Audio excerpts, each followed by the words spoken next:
University of Iowa in college. So that's I like that. Gary. I'm an Iowa fan. Iowa guy. Iowa Hawkeyes. Yes. Yeah. Hawkeyes. So, Danan, welcome to the show. What's going on, fellas? Hey, how we doing? Doing all right, hanging in there. Yeah. So, I used to say those were the good old days because we won playoff games and had a lot of strong string of postseason berths. But then, as of lately, I guess we're like the little sisters now. We're like we got to take a true back seat to what's happening now with the Chiefs. But back in those days, I came here with Joe Montana and Marcus Allen were brought here. Bill Fields was the draft date of mine. So I got a chance to play with multiple Hall of Famers. And during the vintage great time of Kansas City football, Kansas City Chiefs football. So, yeah, it was definitely a blessing to come from Iowa down here to Kansas City. And the fans, the communities are pretty much the same in regards to how they value football and good football. I came off the baseball field actually to Kansas City. I played professionally with the Milwaukee Brewers for 2 years before the Chiefs drafted me. So that was an adjustment, but I'm glad I made that decision. Wow, that's awesome. I'm a big Hawkeye fan myself, so when I was looking at your Wikipedia page and saw that you played there, it put a smile on my face because I always like to talk to Hawkeye greats. Nice. I appreciate the support, yeah. Well, Dana, the last time we ran into each other, Allie Trost from 810 was doing some reporting for us at the All-Star game down in St. Joe for the Mink League All-Star game. Dude, that was about this time a few days ago last year. I wish we were hanging out there again right now. Wouldn't that have been fun this year again? Absolutely, yeah. That was a good time. I had a couple of kids playing in an All-Star game up there from the Mink League, and I coached travel baseball for 11 years, and some of the kids, or most of the kids, are either graduated high school, playing college ball, or playing in the pros. So I'll try to keep tabs on them by showing up unannounced, and got to see you and Allie out there for that All-Star game. So I'm a huge baseball fan, probably more baseball than football, and so I'm definitely missing those opportunities to be out on the diamond or around the diamond watching baseball now. Well, a quick Chamber of Commerce promo here for St. Joe Mustang Baseball and your experience out there. Kind of real quick, just tell people they need to get out there and watch. It's great stuff. Oh, absolutely. I mean, that's great college baseball. To me, college baseball is so pure. There's a lot of passion that's played on the diamond and a lot of hungry players in that Mink League. And St. Joe, that facility was amazing. It was like some of the upscale minor league facilities that I played in. Made me think of places like Salt Lake City when I played up there in the Pioneer League. And, yeah, it was just a great opportunity. Anytime you get to see kids that you helped along. I heard your previous interview with the Coach Hogan, and I'm sure he can attest to it's one thing to kind of nurture players along, but it's another thing when the light finally comes on and you get an opportunity to see them still continue to live out their dreams. And you know that, to me, like I always said about myself, I inherited a lot of talented players. I just didn't screw them up. So I don't know if I coached them, but I didn't screw them up. So that's probably part of coaching as well, not screwing up the talent.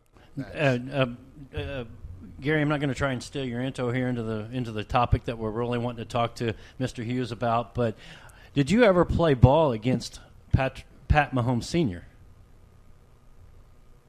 I did not play against Pat Mahomes Sr., but one of his close friends who still comes to Kansas City, I don't know, he's not the godfather of Patrick Mahomes Jr., but he's a very, very close family friend. I think he considers him uncle. Willie Banks was a professional baseball player. He was drafted in the first round. I think he was the pick right after Ken Griffey Jr. And Willie and I grew up playing baseball against each other back in New Jersey. So there's that tie right there to baseball and to Patrick Mahomes, but I did not get a chance to play against his dad. One thing I wanted to touch on before we talk about Patrick real quick, and this will be good insight from someone who played ball. What are the biggest changes between what we used to get with the 162-game season versus the 60-game season we're going to get from MLB now?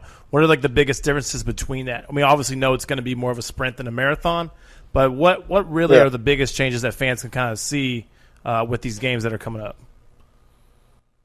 I think if you talk to true baseball fans, they love the beginning of the season, but then there seems to become a lull in the baseball play because you have so many games right before the All-Star break, and now you have an opportunity where you're basically getting post-All-Star break baseball, playoff run, All-Star break, and after baseball, and it's going to be new for everyone, and to me, that's going to be huge. And I think that's the same what we're talking about with baseball, with basketball, is that, yes, it's an abbreviated season.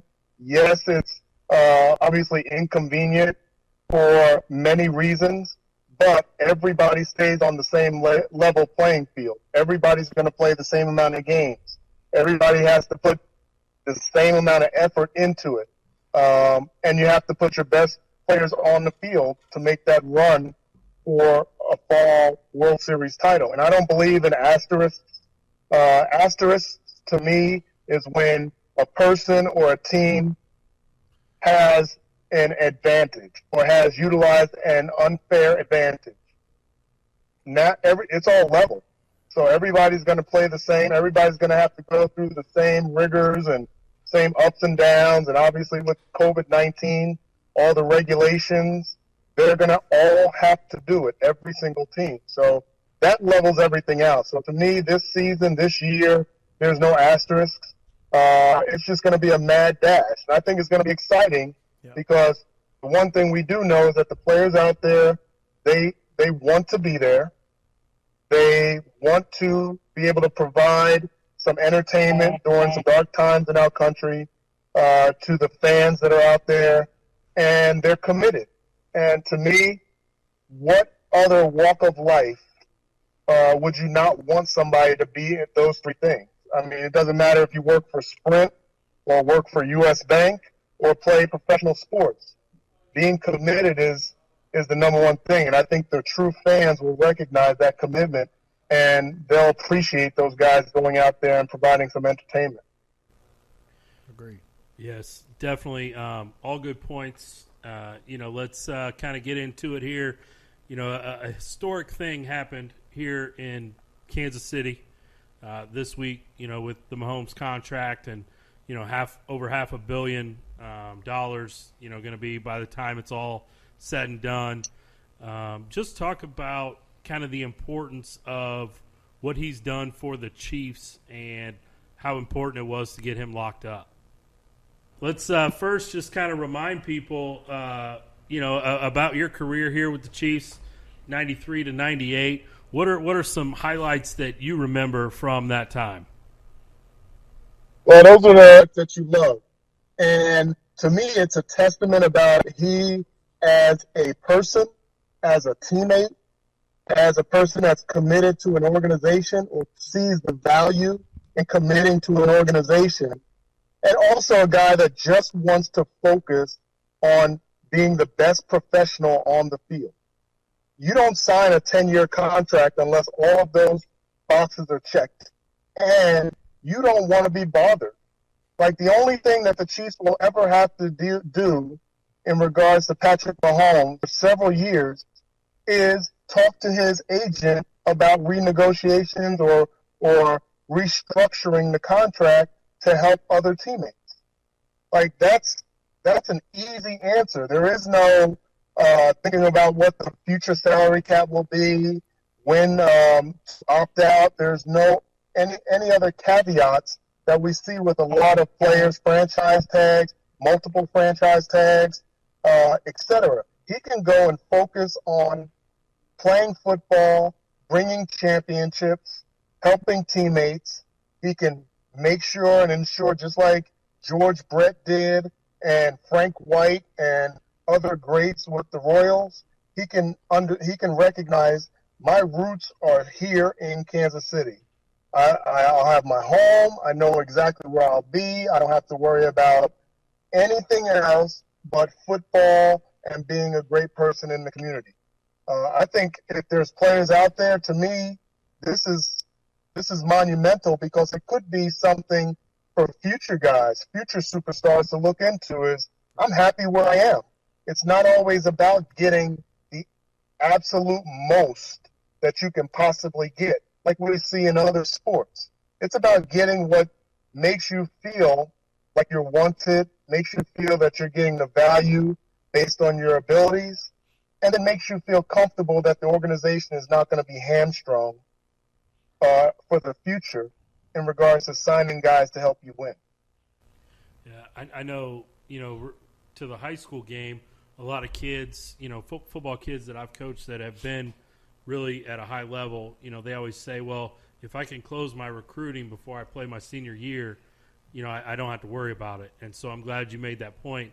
That's really one less thing Patrick Mahomes has to worry about for the next 10 years is, where he's going to be or what he's going to make or any of those factors. It's just all taken care of. And also, you think about how many times he asked the question. How many times with the press conferences, post-game, on Wednesday afternoon, leading up to every game, off-season, etc., that the press, the media, would have to feel obligated. Okay, well, where do things stand with your contract? Are you looking for an extension? Do you believe what do you think the Chiefs are going to do about the franchise tag? Everything we hear about guys like Dak Prescott now, guys in the past like Kirk Cousins, we have eliminated like half to three-quarters of the media questions that have nothing to do with football by him being able to sign a 10-year deal and being comfortable with it. Yeah. Now, as a former receiver, I mean, obviously you said when you first got here, Joe Montana was here. He's an all-time great. But how much less pressure is it on you, when you go out there, when you have a guy that's working hard at the helm and kind of the face of the franchise? Well, I think there's different kinds of pressures. I saw McCall Hardman make a comment on Twitter after Patrick signed his deal about knowing that there's not going to be any such thing as a bad throw from Patrick anymore. It's always going to be his fault. That's kind of the mindset I think I had back when I think back to my time with Tanner in '93 and '94. That was my mindset in the huddle: is I better make this play because it ain't going to be Joe's fault. And so I think that's the mindset. So there might be some pressure on that side, but on the flip side, you know who your quarterback's going to be.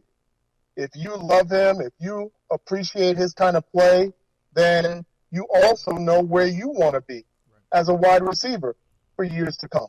So I think it's a trickle-down effect. People talking with Travis Kelce going into his 30s, Tyreek Hill obviously garnering a new contract and having the money that's paid to him.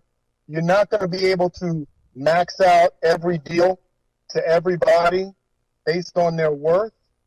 But on the flip side, as a player, living in Kansas City, low cost of living, championship pedigree now, you have a quarterback that you know and love and that knows and loves you, I might take a little less. I might follow suit like Patrick has and take a little less and stay local and stay where I'm comfortable instead of believing that the grass is always greener on the other side of the fence. So I think there's multiple components in regards to the pressure, but I think they're going in the right direction. Let's not forget, it's about winning championships, right, though, my man? I mean, these guys got a chance to really do some special things, and I think that we see that in other sports. Maybe more basketball, guys are joining up with other really, really good or all-star type players.